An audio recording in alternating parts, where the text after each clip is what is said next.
Hello everybody, it is Reynolds, and today we're going back to Warship Craft. Because of a couple of comments from other videos, I'd say, saying go back to Warship Craft. One was about stability of the ships, and I will go through that in another video, but it's just more or less today is about something I created probably about 2 days ago. It's called the KAK-888. As it's my new aircraft carrier. It's the new main aircraft carrier for my navy, well, it's just about showing you today. So I did go out and buy, I believe it is the £20, 34 crystals. So I could buy 3 Sea Whizzes, and the 128 rocket launchers. I don't really think I bought many. Oh, and some new fighter jets as well. The F4U Corsair. Or Corsair. No, it is Corsair, sorry.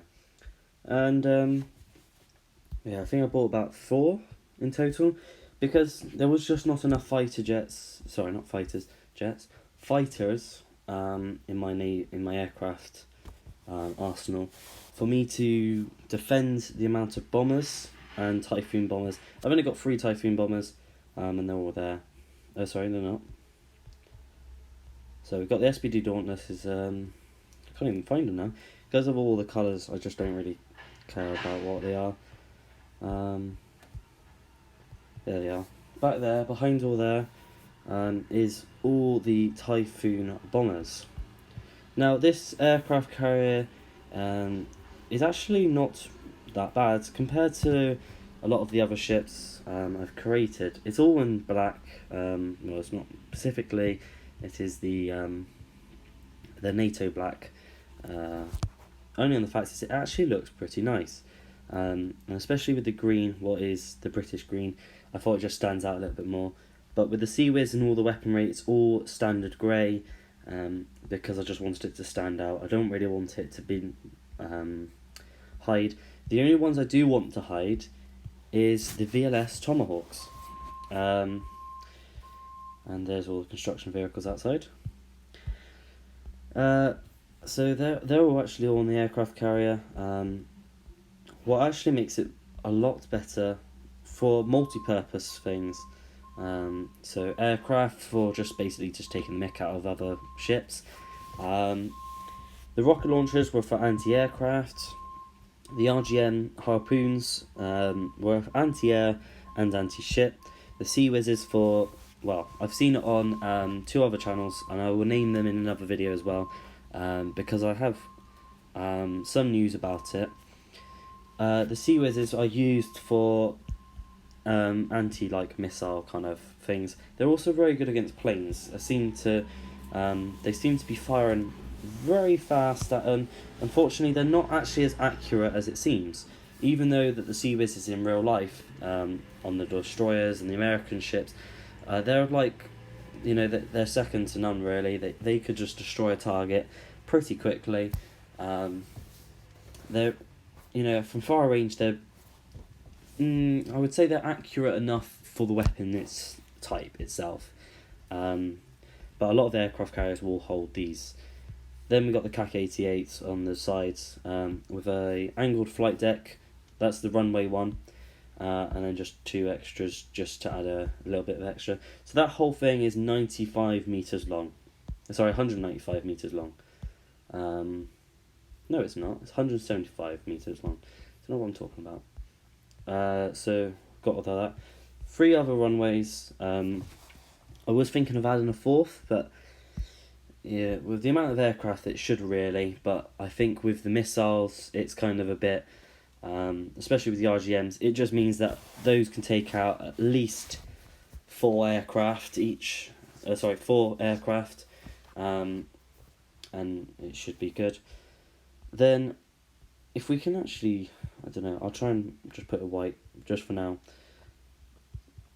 So the front that we've got here is based off the Halo kind of Covenant ships. It's more of a curved angle. I don't know if the actual navies actually use this kind of thing, but more of like that. with a little harping kind of shape or an arrowhead at the front. So we'll just cover that back up. What else have we got? So we've got the large bases are there, the 400mm lightweight armours, are really large bases. We've got the AN SPG 662, what will help with the missiles, and the rangefinder plus radar. More like it was for decoration because it's supposed to be over 50 meters for it to actually have any effect. I believe from what its description is. We can always check. What I will do now. Oh, installed over 30 meters. Sorry, 30 meters, and it gives a 10 kilometer plus range, and that is over 30 meters high, because the highest part of our ship is, well, if I really remember this, 36.7. So it should be over the range. And even when I put it up on this part, even though that's a bit lower than the second bridge, it seemed to work perfectly fine. And with the same amount of distance and everything, it just didn't have any effect. So it must be above 30 meters. Then we've got the aircraft carrier boilers. We've got 3 of them just to cause a bit more power. That's why we've got such a massive horsepower. The knots are not actually that bad. For an aircraft carrier, it's not bad at all.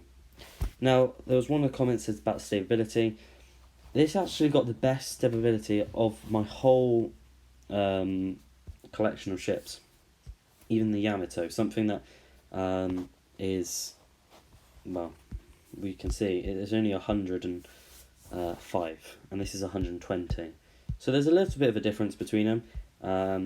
It was a bit of a pain trying to get the balance angle, because if you look from the back, is where it's more noticeable. You can tell that the ship is a bit off, where the line is from the aircraft here. It's not actually straight, because the end part is here. So this side overhangs a little bit more, and it just makes it a bit difficult to try and get the balance angle at 0. But I've managed to do it, and especially with all the weaponry. I thought the missile launchers would tilt it back, but it seems to have no effect. Sailing, it has a little bit of a bounce at the start until it corrects itself, usually at high speeds. The missiles launch like normal. You can see the anti-aircraft missiles have been launched as well, and so have the aircraft. It seems to not when the missiles are launched, it seems not to have any effect, especially on all this. Now the cleaning trucks come along, and the RGM missiles work exactly the same. They go beside the runway, where the aircraft will just fly through the middle. Seems to be no effect with that either. And well, it doesn't seem very bad. But you might have noticed at the back there's like holes.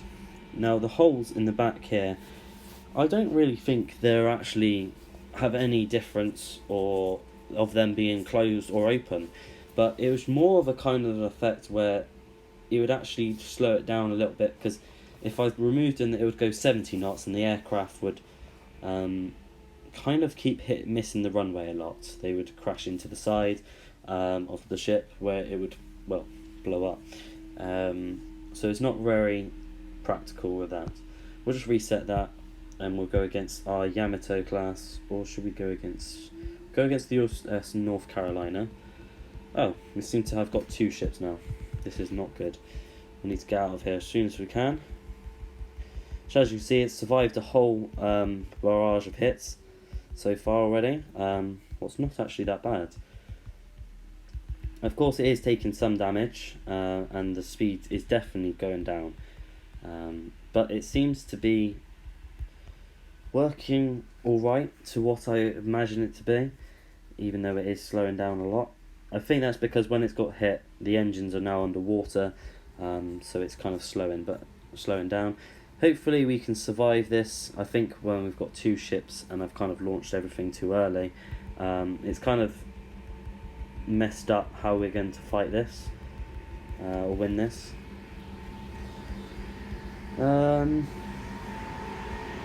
Yeah, I don't think the Yamato was one of the best options we could have gone against.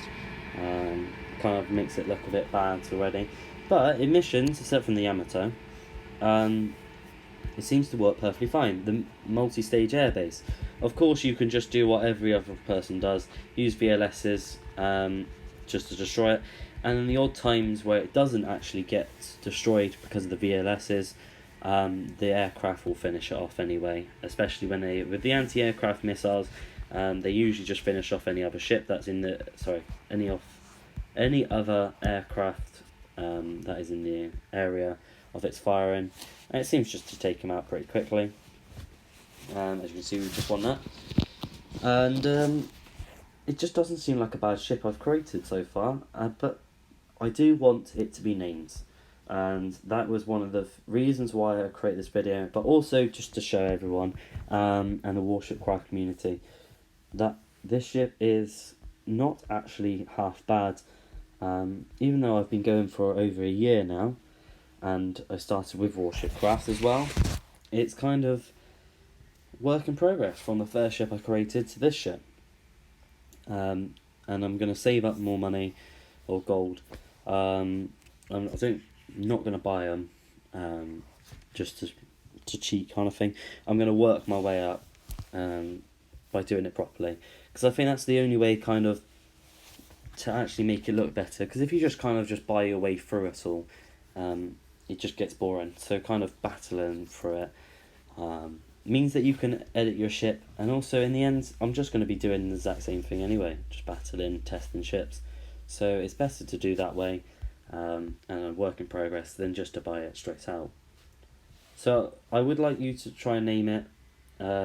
It will still have the KAK-888, but your name will go, well, it'll go underneath the runway, what will be here. So it'll probably go in between that spot there, between the ballast and the K. So yeah, hopefully you enjoyed this, and I've just put the wrong colour black in it. Hopefully you enjoyed this episode or video or whatever you want to call it. And I hopefully that, I get some replies about names. There is one thing, it will probably have to be HMS, because of the British Navy. And I know that they're all a mix of the Americans, Japanese, but because the flag is British, I would like to try and have this as a British named ship. So thank you guys for joining me today just to have a look at this aircraft carrier, modern aircraft carrier that I've designed. Hopefully I can create some more. Just give me some ideas of what you want next. I will be doing the stability video in a while's time, probably about a week's time. This recording might not even go through because audio is messing up the last couple of times I've been trying to do one. So thank you guys for joining me, I appreciate it. Hope you join me for my next video, what will be on Wednesday, this Wednesday that's coming up, where it'll be the Trigger Fists Series 1 Episode 2. Thank you guys, subscribe if you want, and just like the video just to tell me you like this aircraft carrier. And remember to leave a comment down for your name, and I will do another video when I name it. Thank you guys, appreciate it.